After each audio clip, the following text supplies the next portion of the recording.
નમસ્કાર. આજે આપણે ચતુષ્કોણની રચના વિશે આપણે ધોરણ 8ની અંદર અભ્યાસ કરીશું. આપણે જે રચના આજે શીખીશું એ મારી સાથે સાથે દોરતા જઈશું. ચતુષ્કોણ ABCD રચો. AB બરાબર 4 સેન્ટીમીટર, BC બરાબર 5 સેન્ટીમીટર, CD બરાબર 6.5 સેન્ટીમીટર, એટલે કે 3 બાજુ થઈ. અને બે ખૂણા તરીકે ખૂણો B બરાબર 105 અંશ અને C બરાબર 80 અંશ છે. એ 5 માપને આધારે આપણે ચતુષ્કોણની આજે રચના દોરીશું. સૌ પ્રથમ આપણે કાચી આકૃતિ દોરીશું. એમાં આપણે જે વાત કરીએ એમાં 3 બાજુના માપ આપેલા છે. AB બરાબર 4 સેન્ટીમીટર, BC બરાબર 5 સેન્ટીમીટર, CD બરાબર 6.5 સેન્ટીમીટર. અને બંનેના અંતર્ગત ખૂણા B બરાબર 105 અંશ અને ખૂણો C બરાબર 80 અંશ. સૌ પ્રથમ આપણે પાયાની આકૃતિ તરીકે એની બાજુ દોરવા માટે સૌ પ્રથમ આપણે કિરણ દોરીશું. જે ઉગમ બિંદુ છે એને આપણે B નક્કી કરીશું. અને જે પાયાનું માપ છે એ BC બરાબર આપેલું છે 5 સેન્ટીમીટર. તો આપણે ધ્યાન રાખીશું માપ લેતી વખતે ઉગમ બિંદુ આગળ શૂન્યથી શરૂઆત થઈ આના માપ થશે 5 સેન્ટીમીટરનું. ત્યાં આગળ આપણે બિંદુ નિર્દેશ કરીશું C અને એનું માપ થયું 5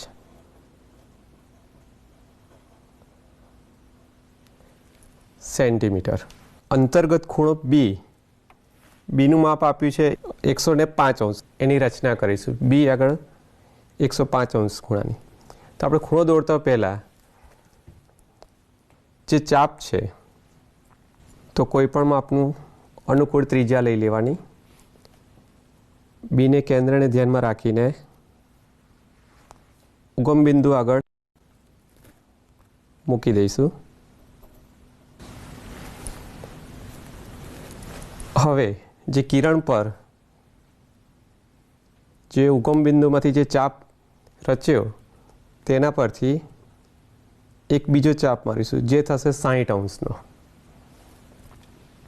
ફરીથી જે 60 અંશ પરથી એ જ ચાપ ઉપર મારીશું તે થશે 120 અંશ. હવે જે 120 અંશ થયો એ ઉગમ બિંદુ પરથી અને 120 અંશ પરથી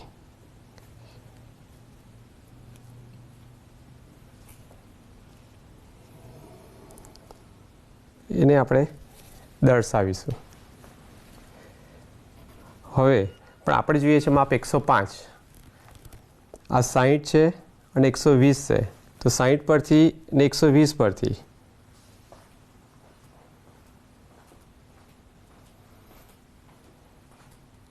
એ બંનેના ખૂણાના દ્વિભાજકની રચના કરીશું. તો 60 અંશ અને 120 અંશના ખૂણાના દ્વિભાજકથી આપણને મળે છે 90 અંશ.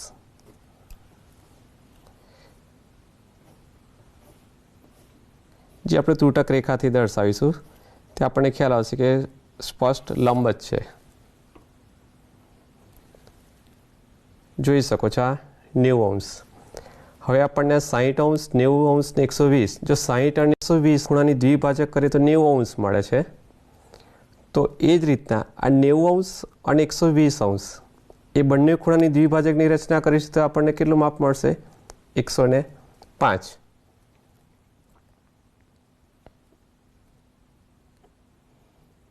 તે 90 અંશ પરથી ચાપ રચીશું. પછી 120 અંશ પરથી અહીંયાથી 90 અંશ ઉપરથી આ તરફ અને 120 તરફ. હવે એ જ ઉગમ બિંદુ આગળથી તે જે આપણને માપ મળ્યું 105 અંશનું મળ્યું. જો આપણે ચેક કરવું હોય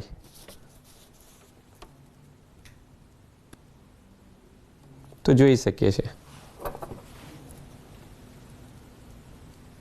90 અંશ મળી ગયો અને 105 અંશ. જે 100 અને 110ની વચ્ચે આવે છે 105. એટલે 105 અંશની આપણે ખૂણાની રચના થઈ ગઈ. એ આપણે અહીંયા દર્શાવીશું 105 અંશ. હવે અહીંયા જે છે સી અંશ 80 અંશનું માપ છે. જે આગળ આપણને 5 માપ આપેલા છે. ખૂણા બીનું 105 અંશ હતું. હવે સીનું માપ છે 80 અંશ. તો 80 અંશનું લેવું હશે તો આપણે કોણ માપકનો ઉપયોગ કરીશું. કોણ માપક કિરણ પર મૂકીશું અને સી બિંદુને બિંદુ આગળ મૂકતા કોણ માપક આગળથી 0, 10, 20, 30, 40, 50, 60, 70 ને 80.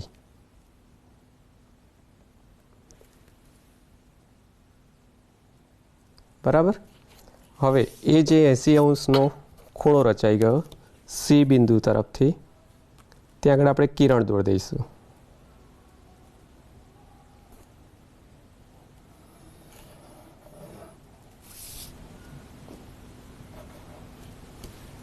જે આપણને રચના બતાવે છે 105 અંશ અને 80 અંશ.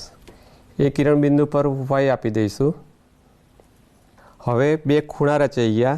એક બાજુનું માપ એટલે 3 માપનો આપણે ઉપયોગ કરી દીધો છે. હવે આપણે આગળ જોઈશું. હવે જે આપણે AB બરાબર 4 સેન્ટીમીટરનું માપ રચીશું.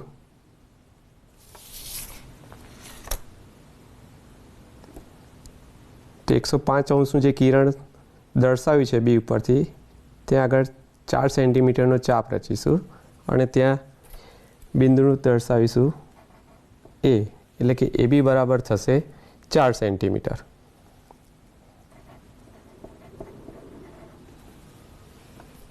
બિંદુ સી આગળ જે કિરણ દર્શાવ્યું છે એની પર માપ આપેલું છે 6.5. બરાબર. જે આપણે આગળ ABનું 4 સેન્ટીમીટર લીધું. હવે સી બિંદુ પરથી આપણે લઈશું 6.5.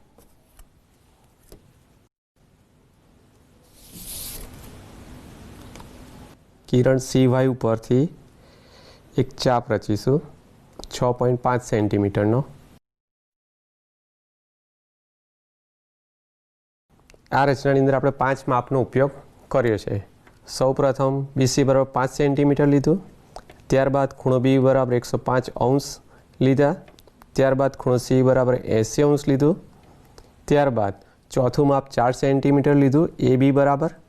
ત્યારબાદ છેલ્લે પાંચમું માપ Cથી 6.5 સેમીનો ચાપ રચ્યો. ત્યાં આગળ આપણે આપીશું બિંદુ D. ત્યારબાદ આપણે રેખાખંડ રચીશું. જે ચતુષ્કોણની રચના થઈ ગઈ ABCD, જ્યાં AB બરાબર 4 સેન્ટીમીટર, BC બરાબર 5 સેન્ટીમીટર, CD બરાબર 6.5 સેન્ટીમીટર, ખૂણો B બરાબર 105 અંશ અને C બરાબર 80 અંશ. આ રીતે 3 બાજુ અને 2 ખૂણાના માપને આધારે ચતુષ્કોણની રચના થઈ શકે છે.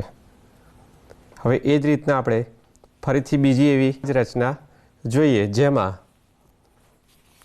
ચતુષ્કોણ TRUE ટ્રુ રચો, જેમાં TR બરાબર 3.5 સેન્ટીમીટર, RU બરાબર 3 સેન્ટીમીટર, UE બરાબર 4 સેન્ટીમીટર અને ખૂણાને આધારે R બરાબર 75 અંશ અને U બરાબર 120 અંશ છે.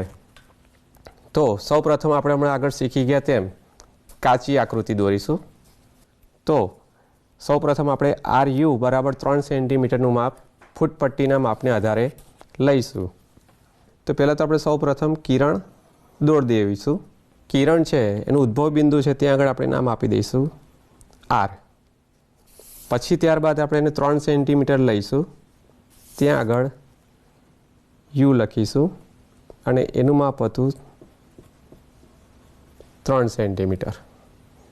ખૂણો આરનું માપ 75 અંશ છે, તો કોઈ પણ માપનું અનુકૂળ ત્રિજ્યા લઈ લેવાની. આરને કેન્દ્રને ધ્યાનમાં રાખીને એ યુ કરતાં આગળ લેશો કાં તો પાછળ લેશો. કોઈ કેન્દ્રને ધ્યાનમાં રાખીને એની અનુકૂળ ત્રિજ્યા માપનું લઈને તેની રચના કરીશું. એમાં આપણે આગળ જોઈએ તેમ આ 60 અંશ, 120 અંશ અને 60 અને 90 અંશ, એના દ્વિભાજકથી આપણને મળશે 90 અંશની રચના કાટકોણ, જે આપણે ત્રુટક રેખાથી દર્શાવીશું. હવે પરંતુ આપણે લેવાનો છે R બરાબર 75 અંશ. જો 75 અંશ લેવો હોય તો આગળના દાખલામાં આપણે 105 અંશ લીધું હતું, તો 120 અને 90ના ખૂણાની દ્વિભાજકથી આપણને 105 અંશ મળ્યો હતો. હવે અહીં આગળ 60 અને 90ના ખૂણાના દ્વિભાજકથી આપણને મળશે 75 અંશ. આરમાંથી કિરણ દોરીશું, જે આર યુ અને કિરણ આર એક્સ જે ખૂણો રચાયો તે 75 અંશનો બનશે. હવે યુ ઉપર માપ છે 120 અંશનો ખૂણો છે. 120 અંશનો ખૂણોની રચના કરવી હોય તો એ પણ આપણે અનુકૂળ ત્રિજ્યા લઈ લઈશું અને યુને કેન્દ્રને ધ્યાનમાં રાખીને ચાપ દોરીશું.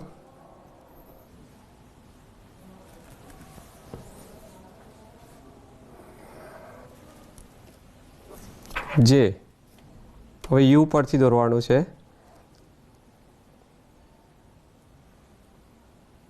તો અહીંયાથી આ સાઈડનો ચાપ થશે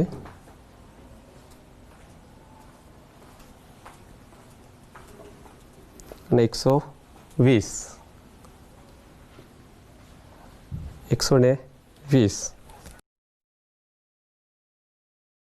યુને ધ્યાનમાં રાખીને યુ પરથી કિરણ દોરીશું, એને આપણે યુ વાય કહીશું.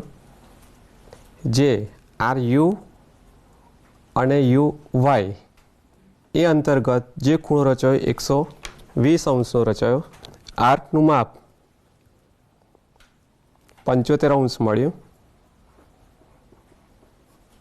યુનું માપ 120 અંશની રચના કરી. ત્યારબાદ હવે આપણે આગળના દાખલામાં જોઈએ એમ આર ટી એનું માપ હતું 3.5 સેન્ટીમીટર. જે માપ છે 3.5 એ ટ્રુ છે. એમાંથી ટી આર એટલે આર ઉપરથી 3.5નો ચાપ મારીશું કિરણ આર એક્સ પર અને એને નામ આપીશું બિંદુ ટી. ત્યારબાદ એની સામેની બાજુ ટી એની સામેની બાજુનું માપ છે યુ ઈ, એનું માપ છે 4 સેન્ટીમીટર. એટલે યુ ઉપરથી 4 સેન્ટીમીટરનો આપણે ચાપ લઈશું. યુ ઉપરથી કિરણ યુ વાય ઉપર 4 સેન્ટીમીટર જે આપણને મળશે બિંદુ ઈ મળશે. તે બિંદુ ટી અને બિંદુ ઈ થી આપણે એક રેખાખંડની રચના કરીશું.